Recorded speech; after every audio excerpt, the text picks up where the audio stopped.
नमस्ते, investing minds में आपका स्वागत है। मैं हूं उत्पल चौधरी और बात होगी आपके निवेश से जुड़ी हुई खबरों पे। सबसे पहले इस डिस्क्लेमर को जरूर पढ़ लीजिएगा, अच्छी खबर नहीं है, कोई भी खबर अच्छी नहीं है क्योंकि उसमें 3-4 इशू है। एक तो आज जो है फेड की बैठक है, उस पर क्या निर्णय होता है वो एक अहम है। दूसरा जो है ओपेक को लेकर, चूंकि यूएई ने जो छोड़ा है, किस तरीके से डॉलर सिस्टम पे एक सवाल उठ रहा है। तीसरा बॉन्ड का मार्केट जो है वो उसमें इल्ड बढ़ने लगा है, उससे किस तरीके का एक क्राइसिस उभर कर सामने आ रहा है। गोल्ड सिल्वर वो अपने बिल्कुल जो है सपोर्ट लाइन को तोड़ा है और इस समय क्या उस पर प्रेशर देखा जा सकता है, वो बातें होंगी। साथ में जो बबल और जो की बात कही जा रही है, जो बबल है और तमाम चीज़ फट सकता है। देखिए, रिसेशन अलग चीज़ है, बबल अलग चीज़ है। .com बबल था, 2008 रिसेशन था, तो इन तमाम मुद्दों पे बातचीत होगी। लेकिन सबसे पहले कि ईरान और अमेरिका के बीच जो बातचीत ठहर सा गया है और अभी तक उसमें कोई डेवलपमेंट नहीं है, उसको लेकर मार्केट में जो है काफ़ी ज़बरदस्त अनिश्चितता बन गई है कि अब आगे क्या होगा। हॉर्मुज उसी तरीके से रुका हुआ है। जो ईरान ने जो प्रपोजल दिया था उस पर अमेरिका अभी तक कुछ भी नहीं किया है। हालांकि ट्रंप की तरफ से एक बयान जरूर आया कि ईरान जो है वो पूरी तरीके से ध्वस्त हो रहा है, उसका इकॉनमी पूरी तरीके से ध्वस्त हो रहा है और वो चाहता है कि हॉर्मुज खुले। लेकिन अभी तक सिर्फ बातचीत है और बातचीत पिछले 2 महीने से चल रहा है और 2 महीने के हिसाब से मार्केट में उतार चढ़ाव भी देखा जा रहा है, कॉन्क्रीट कुछ भी नहीं आया। अब बाजार का जो है यहाँ से जो है जो उसका जो धैर्य था वो खोता हुआ नजर आ रहा है और उसका असर जो है वो दिखने भी लगा है। बाकी तेल की कीमत में इजाफा जारी है और तेल जो है इस समय ब्रेंट जो है वो $111 प्रति बैरल पे चला गया है, $111 पे। और अगर आप WTI को देखें तो वो 99.50 पे चला गया है, 100 की दहलीज पे खड़ा है। और जो प्राइस है ये फ्यूचर का है। अगर आप स्पॉट पे देखें तो स्पॉट पे 30 से 40 जो है डॉलर महंगा बिक रहा है इस वक्त तेल। तो तेल संकट दिखने लगा है, डॉलर का क्राइसिस भी उभरने लगा है। चूंकि यूएई का जो ओपेक को छोड़ना, एक महज खबर ये नहीं है कि ओपेक को छोड़कर वो अपना तेल प्रोडक्शन बढ़ाना चाहता है, तमाम चीज़। 2 बातें थी कि ओपेक का एक लिमिट होता है कि आप इतना ही तेल प्रोडक्शन कर सकते हो। यूएई चाहता है कि वो 5 मिलियन बैरल तेल जो है प्रतिदिन जो है प्रोड्यूस करे, अभी 4 के आसपास करता है, तो उसके कारण वो ओपेक को छोड़ा। लेकिन जो सबसे बड़ी बात है कि अभी हाल में ही उसने डॉलर मांगा था अमेरिका से कि आप हमें डॉलर दीजिए, नहीं तो हमें ये अधिकार दीजिए कि हम जो है दूसरी कंट्री के साथ उसके करेंसी पे काम कर सकें। तो वो चीज़ नहीं हुआ, वो एक बड़ा अहम है क्योंकि डॉलर का जो संकट जिस तरीके से देखा जा रहा है वो उसका एक अहम रोल, जो भी चीज़ है आप इसको इस रूप में देख सकते हैं, यूएई का छोड़ना। साथ में जो पेट्रो डॉलर सिस्टम जिस तरीके से गिर रहा है वो भी उसका एक अहम कड़ी है। तो वो डॉलर के इसमें दबाव डाल रहा है और डॉलर का क्राइसिस चल रहा है और उसके कारण गोल्ड सिल्वर पे भी जो है दबाव देखा जाएगा, क्योंकि उसको बेचकर लोग डॉलर लेने की कोशिश करेंगे, क्योंकि तेल संकट भी विकट होता जा रहा है। तो ये सब कुछ मिलकर खिचड़ी हो चुका है। इस समय काफ़ी ज़बरदस्त प्रेशर जोन देखा जा रहा है। अब उसमें जो बॉन्ड यील्ड है वो भागता हुआ चला गया है 4.35%। बॉन्ड यील्ड ऊपर जा रहा है, बॉन्ड क्राइसिस की तरफ ये बढ़ता हुआ कदम है। अगर इससे ऊपर और गया तो बॉन्ड का क्राइसिस उभर जाएगा मार्केट में लिक्विडिटी सूखने लगेगा जो है और इन्वेस्टर में पैनिक सेलिंग दिखने लगेगी। तो ये यहाँ पे जो बॉन्ड का जिस तरीके से 4.35 पे 10 साल का बॉन्ड जाना, ये एक खतरे की घंटी यहाँ से बजने लगी है। अब इस पे देखना है कि किस तरीके से रहता है। चूँकि ये बढ़ेगा तो अमेरिका को इंटरेस्ट भी ज़्यादा देना पड़ेगा, तो अमेरिका पे दबाव हो सकता है, फिर बाकी शेयर मार्केट पे और तमाम जगहों पे प्रेशर रहेगा। शुरुआत में चूँकि लिक्विड मनी की कमी होगी तो गोल्ड सिल्वर पे भी प्रेशर देखा जाएगा, जो बेचकर लिक्विड मनी लेते हैं। बाद में ये चीज़ें गोल्ड सिल्वर को मजबूती देता है, लेकिन गोल्ड सिल्वर इस समय अपने सपोर्ट लाइन को तोड़ चुका है। उस पर आगे हम लोग चर्चा करेंगे।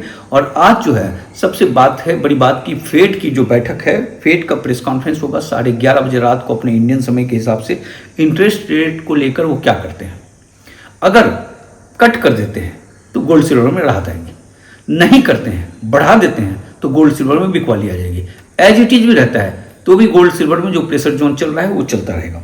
और इन्फ्लेशन का जो है आउटलुक वो देखने को मिलेगा कि वो किस तरीके का रहता है। इस बीच पाकिस्तान की तरफ से ये कहा गया है ईरान को कि चूंकि ईरान का तेल तो निकल नहीं पा रहा है हॉर्मुज के कारण, कि आप हमारा पोर्ट का इस्तेमाल कर सकते हैं। उसके 2 पोर्ट हैं, ग्वादर है और जो है कराची है, उसके जरिए ऐसा होता है कि जब तेल जो जाता है वो इंटरनेशनल वाटर लाइन से जाता है, जहाँ पे यूएन और अमेरिका का जो ब्लॉकेज रूल है वो लागू हो जाता है। लेकिन अगर आप कंट्री के समुद्री रास्ते से जाएंगे तो वो लागू नहीं होगा। तो उस तरीके से अगर आप जाते हैं तो पाकिस्तान के कंट्री के साइड से पानी से होते हुए फिर गुजरात होते हुए मुंबई तक आ सकते हैं आप तेल। उस हिसाब से फिर तेल लाइन से अगर भारत भी अलाउ करे तो गुजरता हुआ अगले कंट्री पे भी जा सकता है। तो ये एक चीज़ निकला है। अब इसका क्या फ़ायदा लेता है ईरान, उससे तेल निकाल पाता है या नहीं निकाल पाता है, इस पर नज़र बनी रहेगी। बाकी हम लोग जो है अभी गोल्ड सिल्वर में बात करने से पहले बात कर लेते हैं चूँकि बबल, चूँकि डॉलर जिस तरीके से कमजोरी देखी जा रही है, बॉन्ड यील्ड भाग रहा है, अमेरिका पे प्रेशर जोन देखा जा रहा है और शेयर मार्केट में इसका प्रेशर देखा जाएगा। हालांकि अभी शेयर बाजार में तेजी है, अमेरिका के शेयर बाजार को हम देखें तो वहाँ तेजी दिखाया जा रहा है। ऐसा लग रहा है कि सब कुछ ठीक ठाक है, लेकिन जमीन खिसक चुका है आप एक तरीके से देखें तो। क्योंकि बबल बनता कैसे है? बबल बनता है लालच से, नैरेटिव कहानियाँ जो बनाई जाती है उससे, फेक आशा कि एक रहता है कि वहाँ तक चला जाएगा, उस पर ये सब कुछ पे लागू होता है। और फाइनेंशियल सिस्टम की कमजोरी, जो फाइनेंशियल सिस्टम की कमजोरी बॉन्ड और डॉलर से रिफ्लेक्ट हो रहा है और प्लस उस पर कर्ज का रेशियो भी बहुत ज़बरदस्त है। तो ये चीज़ होता है। अब जैसे हम देखें कि अगर जो इस समय जो बबल की बात हो रही है, रिसेशन की बात हम नहीं कह रहे हैं, रिसेशन और बबल से फ़र्क रखिएगा। जैसे जो 90 वाला जो था, मतलब 2000 वाला जो .com बबल था 1999 वाला, तो उस समय क्या था? इंटरनेट का क्रेज था। .com जिस कंपनी में, उस कंपनी का बोलबाला। इस समय AI का क्रेज, AI जिस कंपनी में, उसमें अपने भारत में भी एक AI कंपनी जुड़ा हुआ था जिसपे उस कंपनी की तरफ से कहा जा रहा था कि हम कुछ नहीं है भैया, और वहाँ जो है कितना 1000 टाइम्स जो है वो परसेंट ऊपर उछल चुका था वो शेयर्स। तो AI का उस तरह का क्रेज है, ठीक है। उसके कारण जो है स्टॉक का वैल्यूएशन आसमान में चला जाता है, जैसा कि देखा जा रहा है। 2000 के .com बबल में था और अभी के बबल में बातें एक जैसी है। अगर इंटरेस्ट रेट को देखें तो उस समय भी हाई था, इस समय भी हाई ही है। और ऑयल प्राइस जो है उस समय भी हाई था, इस समय भी हाई है। और इस समय जो नौकरियां जा रही है उसमें कई CEO की तरफ से जो बातें उभर कर सामने आई है कि नौकरी जो जा रहा है AI के बहाने, बेसिकली वो AI के बहाने सिर्फ 9% नौकरी जाने का खतरा है। लेकिन जो हेवी नौकरी का जो कट किया जा रहा है वो कंपनी की माली हालत ख़राब है, इसके कारण वो AI का नाम ले रहे हैं। और AI से क्या होता है कि फ्यूचर मार्केट को दिखाया जाता है और शेयर बाजार जो है वो फ्यूचर मार्केट को खरीदता है, सोचता है कि भाई AI के नाम पे कुछ चेंजेस हो रहा है। ओपन AI के जो हेड है सैम अल्टमैन, उन्होंने कहा था कि लोग जो है ले ऑफ जो है वो AI के नाम पर कर रहे हैं। बबल में क्या होता है कि नैरेटिव बनाई जाती है, कहानियां बनाई जाती है, मीडिया हाइप करता है, मतलब, और CEO जो है उसको बढ़ा चढ़ा के प्रेस कॉन्फ्रेंस करके बताता है कि हमारा ये प्रोजेक्ट है, ये है, और इन्वेस्टर जो है वो लालची हो जाता है और फिर फोमो लाइन क्रिएट हो जाता है। लेकिन फिर बाद में क्या होता है कि जो चीज़ें हकीकत में आने लगती है, जो इस समय चल रहा है पूरी दुनिया में, अगर आप देखें तो इकॉनमी कमज़ोर होने लगता है, कर्ज का प्रेशर बढ़ने लगता है, अर्निंग जो है वो ठीक ठाक नहीं होता है और ले ऑफ बढ़ने लगते हैं, लिक्विडिटी की कमी हो जाती है, कॉन्फिडेंस मार्केट से टूटता है, लोग एग्जिट करते हैं और बबल फट जाता है। चलिए अब बात करते हैं गोल्ड सिल्वर पे। जैसा कि हम लोगों ने डिस्कस किया अभी बबल को लेकर, बबल मतलब कि जो 7 बड़ी कंपनियां हैं अमेरिका का, उसमें नहीं, उसके अलावा जो तमाम कंपनियां हैं, और उस पर प्रेशर जोन देखा जाता है तमाम चीज़ पे, प्लस बॉन्ड पे बात किया हम लोगों ने, और जो है कि बॉन्ड किस तरीके से यील्ड भाग रहा है, डॉलर संकट, UAE का छोड़ना, इस पर बात किया। तो इन तमाम चीज़ों को लेकर मार्केट में एक प्रेशर है, मार्केट में लिक्विड मनी की कमी देखी जा रही है। लिक्विड मनी की कमी देखी जाएगी तो गोल्ड सिल्वर जो है तात्कालिक बेचा जाता है, उससे लिक्विड मनी लिया जाता है, तो वो गोल्ड सिल्वर में प्रेशर जोन देखा जा रहा है। अब आने वाले समय में जो बबल वाली जो बात है, अगर वो होता है और इकॉनमी प्रेशर जो है बहुत ज़बरदस्त बढ़ता है, और आज फेड की बैठक में क्या निकलता है उसके हिसाब से आने वाला समय जो है गोल्ड सिल्वर का वो तय करेगा। लेकिन इस समय गोल्ड सिल्वर में प्रेशर जोन ज़बरदस्त है। अब हम लोग बात करते हैं सिल्वर जो है चाइना में जो बंद हुआ था वो 82.16 पे बंद हुआ था, 4% की नरमी थी, और उसके पास बहुत ज़बरदस्त उसके एक्सचेंज में जो है सिल्वर आ चुका है, 1253 टन सिल्वर आ चुका है, काफ़ी प्रचुर मात्रा में सिल्वर आ रहा है। दूसरी बात, अगर हम यहाँ देखें कॉमिक्स में तो डिलीवरी जो है वो सिर्फ 311 kg का हुआ है, काफ़ी कम डिलीवरी लिया गया है, और टोटल जो है इस मंथ में 544 मैट्रिक टन की डिलीवरी है, वो भी काफ़ी कम है। तो सिल्वर की डिलीवरी उस तरीके से जा नहीं रहा है कॉमिक्स में। और अगर हम इसको देखें कि कितना पड़ा हुआ है माल कॉमिक्स के पास, तो 2354 मैट्रिक टन पड़ा हुआ है for sale, not for sale है 7447 मैट्रिक टन, टोटल है 9802 मैट्रिक टन। तो सिल्वर की कमी है, लेकिन डिलीवरी वगैरह लिया नहीं जा रहा है। और अगर हम OI देखें मे का, तो वो चला गया है 17,676 पे। अगर इसको टोटल टन में कन्वर्ट किया जाए तो 2749, तो जितना पड़ा हुआ है उसी के आसपास है। तो OI से भी कोई जो है सिल्वर में जो है कहा जाता है कि सिल्वर स्क्वीज हो जाएगा और रेट ऊपर भागेगा, उस तरह का कुछ दिख नहीं रहा है। तो सिल्वर अभी इस वक्त कमज़ोर दिख रहा है। और अगर हम इसको देखें कि इसने जो अपना जो 50 डे मूविंग एवरेज तोड़ने के बाद ये लुढ़कता बस अभी सिल्वर जो है 73.18 पे बंद हुआ था, 2.5% की नरमी के साथ, इंडियन करेंसी में 2,36,044। अब सिल्वर का जो है अहम टेक्निकल सपोर्ट उसने तोड़ दिया है। इस वक्त जो 78 वाला था वो तोड़कर काफ़ी दिनों से जो है नीचे ट्रेड करता हुआ, अब ये दरवाज़ा खटखटा रहा है 72 को तोड़ने का, जो एक मेजर सपोर्ट लाइन है, और वहाँ गया था, वहाँ से फिर वापस गया है। अगर इसको ये तोड़ देता है तो फिर इसका जो है 72 से टूटते ही फिर 64 वाली कहानी शुरू हो जाती है। तो इस समय सिल्वर पे जो दबाव देखा जा रहा है, अब देखना है कि ये 72 जो है, इसका जो एक 71 72 जो एक मेजर सपोर्ट लाइन है, उसके ऊपर रहता है या नीचे टूटता है। ये एक अहम चीज़ है। लेकिन इस वक्त इस पे चूँकि तेल संकट है, तमाम चीज़ है, और इस वक्त जो है सिल्वर पे प्रेशर जोन देखा जा रहा है।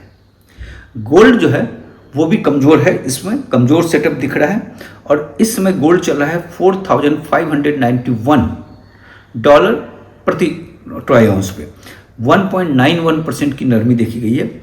जो इसका जो बड़ा सपोर्ट लाइन था 4,560, उसको टच करके वो वापस गया है। तो देखना है उसको किस तरीके से रहता है। गोल्ड में जो बिकवाली जो है अगर देखी जाएगी तो फिर इसका जो सपोर्ट लाइन है वो 4,500 बड़ा सपोर्ट लाइन है। अगर गोल्ड इस बिकवाली केस में, चूँकि डॉलर का डिमांड है, तमाम चीज़ है, एक प्रेशर जोन है, और प्लस फेड की बैठक से क्या निर्णय निकलता है उस पर जो स्मार्ट मनी की एंट्री जो है वहाँ फिर से होगी, चूँकि एक समय 4,100 के आसपास जो है बहुत ज़बरदस्त ढंग से स्मार्ट मनी का एंट्री हुआ था। तो उसी रेंज पे फिर ये अगर जाता है तो ये अभी कुछ नहीं कहा जा सकता है। ये तमाम चीज़ जो है फेड की बैठक और जो है उसके आउटलुक पे सब कुछ डिपेंड करेगा। लेकिन प्रेशर जोन गोल्ड में है, और गोल्ड जो का डिलीवरी जो लिया गया है वो 870 kg लिया गया है, और इस मंथ हो गया है 69.39 मैट्रिक टन। गोल्ड जो पड़ा हुआ है कॉमेक्स के पास में वो 485 मैट्रिक टन पड़ा हुआ है for sale, not for sale है 422, और 907 जो है मैट्रिक टन टोटल पड़ा हुआ है। गोल्ड में इसलिए भी प्रेशर रहेगा क्योंकि डॉलर, तेल महंगा हो रहा है, आपको ज़्यादा डॉलर देना पड़ेगा, अरेंज करना होगा, उसका ऑलरेडी क्राइसिस चल रहा है, तो गोल्ड में बिकवाली देखी जाएगी जो है। ये सब कई सारे फैक्टर हैं। तो इस समय सेंट्रल बैंक भी दबाव में रहेगा। जो देखिए मजबूत सेंट्रल बैंक जो है वो तो टिका रहेगा, जो बहुत सारी कंट्रियों का है ना, तो उसमें से अब जैसे कजाकिस्तान का देखा गया था कि वहाँ जो है बहुत ज़बरदस्त बिकवाली कर दी गई, टर्की की तरफ से बहुत ज़बरदस्त बिकवाली हो गया, रसिया का हालत ठीक नहीं था तो उसने बेच दिया। तो वो डिपेंड करता है कि कौन सा सेंट्रल बैंक कितना मजबूत टिका हुआ है, तो और वो एक प्रेशर जोन इसमें देखा जा सकता है। तो ये गोल्ड सिल्वर की कहानी है, कुल मिलाकर अभी प्रेशर जोन है। अब इसमें जैसे आप कहेंगे कि एक दिन कहते ऊपर भागेगा, एक दिन कहोगे नीचे जाएगा, तो भैया इसमें मैं क्या कर सकता हूँ, इकॉनमी है ना, इकॉनमी के साथ आपको चलना पड़ेगा ना, इसमें कुछ नहीं होता। चूँकि न्यूज़ है, न्यूज़ के हिसाब से हम लोग आपके सामने खबर पेश करते हैं, वो इकॉनमी के हिसाब से है, और इकॉनमी यहाँ धड़ाधड़ चेंज हो रहा है, और ट्रंप के कारण जो है बहुत तेज़ हो रहा है। इतना तेज़ पहले कभी नहीं होता था जो इस वक्त हो रहा है, और इसमें कई सारे फैक्टर काम कर रहे हैं। तेल संकट काम कर रहा है, बॉन्ड काम कर रहा है, डॉलर का क्राइसिस तेल काम कर रहा है, उसका कर्ज काम कर रहा है, इन्फ्लेशन काम कर रहा है, तमाम चीज़ जो है, और उसका मार्केट जो है वो बिल्कुल फोमो लाइन के आसपास क्रिएट किया हुआ है, तो वो एक काम कर रहा है। तो 7-8 चैप्टर खुले हुए हैं इस वक्त पूरी तरीके से। बाकी हम शेयर बाजार के बारे में बात कर लें कि हमारे शेयर बाजार में कल 97 पॉइंट की नरमी थी, 0.40% की कमी, 23,995 पे बंद हो गया, 24,000 को तोड़ कर नीचे आ गया। और अगर हम सेंसेक्स को देखें तो 76,886 पे बंद हुआ है, 416 पॉइंट की नरमी के साथ, 0.54% की नरमी।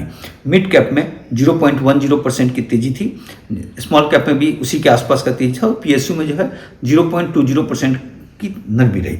एफआईज का बिकवाली चल रहा है, लगातार बेच रहा है। 2103 करोड़ का शेयर बेच चुका है, 2103 करोड़ का शेयर बेच चुका है। डीआई जो है 1712 करोड़ का शेयर खरीदा है। रेजिस्टेंस जो है वो 24,131 पे है, दूसरा 24,184 पे है, तीसरा 24,270 पे है। सपोर्ट जो है वो 23,959 पे है, दूसरा 23,906 पे है और तीसरा 23,820 पे है। भारत हमारे यहाँ इंडस्ट्रियल आउटपुट जो है ग्रोथ जो है वो स्लो रहा है, 5 महीने का सबसे कम रहा है और लो आ गया है 4.1। इंडस्ट्री में ग्रोथ उस तरीके से नहीं है। मार्च में का ये आंकड़ा है, फरवरी में 5.1 था, तो वहाँ से 1% की नरमी आ गई है। तो तेल संकट तमाम चीज़ का जो है असर यहाँ दिखने लगा है, तो ये मार्केट में भी इसका इम्पैक्ट देखने को मिलेगा। तो मार्केट जो इसमें 24,000 के आसपास है, यहाँ पे एक प्रेशर जोन देखा जा सकता है। अब जो इस रिजीम में मार्केट जो 23,180-84 के आसपास, जो 22,200 के आसपास जो उसने लो बनाया था, देखिए इस रिजीम में मार्केट जो 22,200 के आसपास का जो लो बनाया था, वो लो से ऊपर रहता है मार्केट या नहीं रहता है, ये देखना होगा। लेकिन जो वो अभी एक उसका जो है बेस बन चुका है, अब इसमें देखना है कि मार्केट कितने हिचकोले खाता है। कुल मिलाकर अभी मार्केट में प्रेशर जोन है, लेकिन हमारा मार्केट आप जो बाकी अमेरिका का मार्केट है या यूरोप के मार्केट से तुलना नहीं कर सकते, क्योंकि वो मार्केट बबल फेज पे है और हम जो है पिछले 18 महीने से हम बिके हुए मार्केट है। और हमारे यहाँ जो भी प्रेशर जोन देखा जा रहा है वो एफआईज की बिक्री का देखा जा रहा है ज़बरदस्त ढंग से। डीआईयूआईज का पैसा सब कुछ आ रहा है ठीक ठाक। कॉर्पोरेट का रिजल्ट जो है उस पर इम्पैक्ट जरूर पड़ेगा, लेकिन रिजल्ट तो है ऐसा नहीं कि बहुत गंदा हो जाएगा, वो नहीं है। तो इसलिए जो भी चीज़ें हैं वो एफआईज की बिकवाली का प्रेशर है, तो वो तेज बेच रहा है। अब कितना आगे बेचता है उस पर काफ़ी कुछ निर्भर करता है। मारुति का रिपोर्ट सामने आया है, प्रॉफिट उसका जो है डाउन हो गया 7%, जबकि उसका रेवेन्यू ग्रोथ जो है वो 28% था, क्योंकि रॉ मटेरियल वो महंगा हो गया। तो ये जो अभी असर जो चल रहा है पूरी दुनिया में, इसका कंपनियों पे प्रेशर असर दिखेगा, तो स्वाभाविक सी बात है कि उसके रिजल्ट पे भी असर होएगा, तो अभी प्रेशर जोन रहेगा। लेकिन आने वाले समय के लिए ऑटो सेक्टर काफ़ी बुलिश है, जो है इस वक्त जो भी प्रेशर जोन हो वो आने वाले समय के लिए काफ़ी मजबूत रहेगा। और साथ में जो स्मॉल फाइनेंस बैंक वगैरह जो होते हैं, काफ़ी बेहतरीन जो बैंक होते हैं, उसमें भी एक मजबूती आने वाले समय में देखी जा रही है।